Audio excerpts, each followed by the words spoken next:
അപ്പോൾ നമ്മുടെ ഇലയിൽ വിഭവങ്ങൾ ഇങ്ങനെ നിരക്കുന്ന ദൃശ്യമാണ് ആറന്മുളയിൽ നിന്ന് നമ്മളിങ്ങനെ കണ്ടുകൊണ്ടിരിക്കുന്നത്. ഒരു തൂശൻ ഇലയിൽ ഈ വിഭവങ്ങൾ വിളമ്പുന്നതിനൊരു രീതിയുണ്ട്. അത് ആറന്മുളയുടെ രീതി എന്ന് പറയുന്നത് അല്പം വ്യത്യസ്തമാണ്. വള്ളസദ്യ ഇതുവരെ കഴിച്ചിട്ടില്ലാത്ത പ്രേക്ഷകരുണ്ടെങ്കിൽ നിങ്ങളൊന്ന് തീർച്ചയായിട്ടും കഴിച്ചിരിക്കേണ്ട ഒന്നാണ്.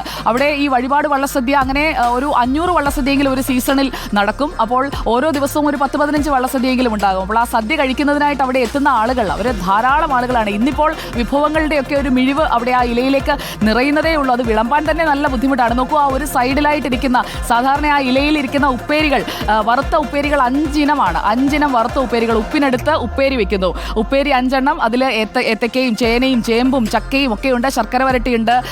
പിന്നെ അതുപോലെ തന്നെ പപ്പടം വെച്ചിട്ടില്ല. പപ്പടം വെക്കാൻ പോകുന്നതേ ഉള്ളൂ. അത് മറ്റു കറികളൊക്കെ വിളമ്പിയതിന് ശേഷം പപ്പടം കൂടി വെക്കും. ഒരു വലിയ പപ്പടവും 2 ചെറിയ പപ്പടവും ഒക്കെ വെച്ച് ഗംഭീര സദ്യയാണ്. പിന്നെ ഞാൻ നേരത്തെ പറഞ്ഞതുപോലെ ഈ മടന്തയില തോരൻ, അത് ഇവിടെ പോയാൽ മാത്രമേ നിങ്ങൾക്ക് കഴിക്കാൻ പറ്റുള്ളൂ. മടന്തയില, അതുപോലെ തന്നെ ചുവന്ന ചീര കൊണ്ടുള്ള തോരനുണ്ട്.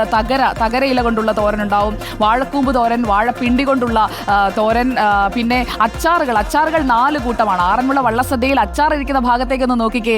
4 കൂട്ടം അച്ചാറുകൾ അവിടെ ഇങ്ങനെ തൊട്ടുകൂട്ടാനായി തയ്യാറായിരിക്കുകയാണ്. അതുപോലെ തന്നെ അവിയലുണ്ട്. കിച്ചടികളാണ്, ഒരു കിച്ചടിയല്ല, പലതരം കിച്ചടികൾ. നോക്കൂ, അവിടെ കിച്ചടികൾ വിളമ്പി കഴിഞ്ഞിട്ടുണ്ട്. കിച്ചടി ഉണ്ടാവും, പിന്നെ മധുര പച്ചടി ഉണ്ടാവും, വറുത്ത എരിശ്ശേരി ഉണ്ടാവും. പിന്നെ നോക്കട്ടെ, ഞാൻ ഇലയിൽ നിന്ന് നോക്കിക്കോട്ടെ. ഇപ്പോൾ വിളമ്പി കഴിഞ്ഞിരിക്കുന്നതിൽ അച്ചാറുകളൊക്കെ വിളമ്പി കഴിഞ്ഞിരിക്കുന്നു. അച്ചാറ്, ചമ്മന്തിപ്പൊടിയൊക്കെ അവിടെ വിളമ്പി കഴിഞ്ഞിട്ടുണ്ട്. നെല്ലിക്ക അച്ചാറൊക്കെ ഇങ്ങനെ കൊഴുത്ത് കുറുകി അവിടെ കിടക്കുന്നത് കാണുമ്പോൾ തന്നെ കഴിക്കാൻ കൊതിയാവും. വറുത്ത എരിശ്ശേരി, പിന്നെ പായസങ്ങൾ, സാമ്പാർ ഒഴിച്ച ശേഷം പായസം വിളമ്പും. അതാണ് ഇവിടുത്തെ ഒരു രീതി. പിന്നെ ഇവിടുത്തെ സദ്യക്ക് 2 സാധനങ്ങൾ ഉപയോഗിക്കില്ല. ഉള്ളിയും വെളുത്തുള്ളിയും ആറന്മുള വള്ളസദ്യയിൽ ഉപയോഗിക്കില്ല. അപ്പോൾ നേരിട്ട് ചെന്ന് ആറന്മുള വള്ളസദ്യ കഴിക്കാൻ പറ്റില്ല. ഞാൻ ഈ പറഞ്ഞ് കൊതിപ്പിച്ചു എല്ലാവരെയും.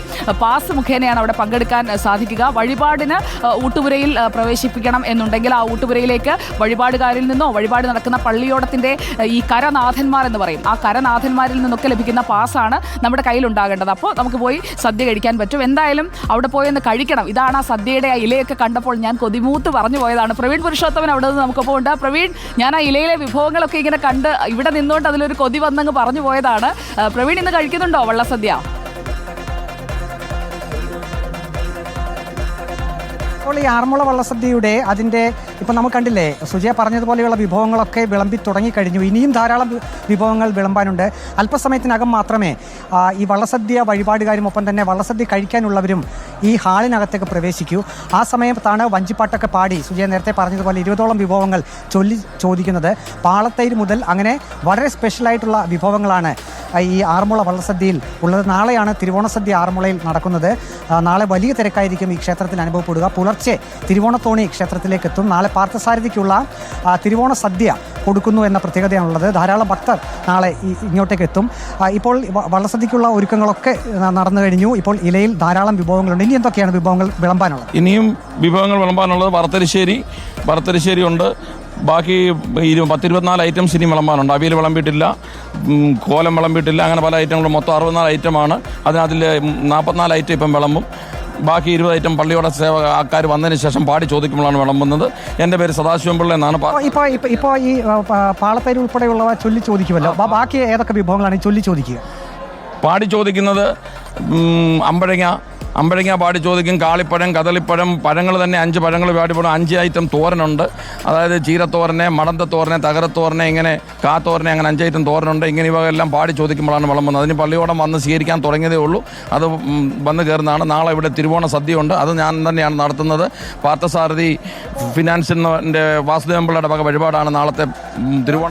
ഓരോരുത്തരും വഴിപാടായിട്ടാണ് നടത്തുന്നത്. ഇപ്പോൾ പായസം 4 കൂട്ടം പായസം, അടപ്രഥമനെ, കടലപ്രഥമനെ, പാൽപ്പായസം, പഴം പായസം, ഇങ്ങനെ 4 ഐറ്റം പായസമുണ്ട്. ഇതെല്ലാം വിളമ്പി. എത്ര സമയം എടുക്കും ഇനി ആളുകളെ പ്രവേശിപ്പിക്കാൻ? ഇനി ഒരു 1/2-3/4 മണിക്കൂറിനകം വള്ളം പാടി പന്തലിലേക്ക് എത്തും വള്ളക്കാർ.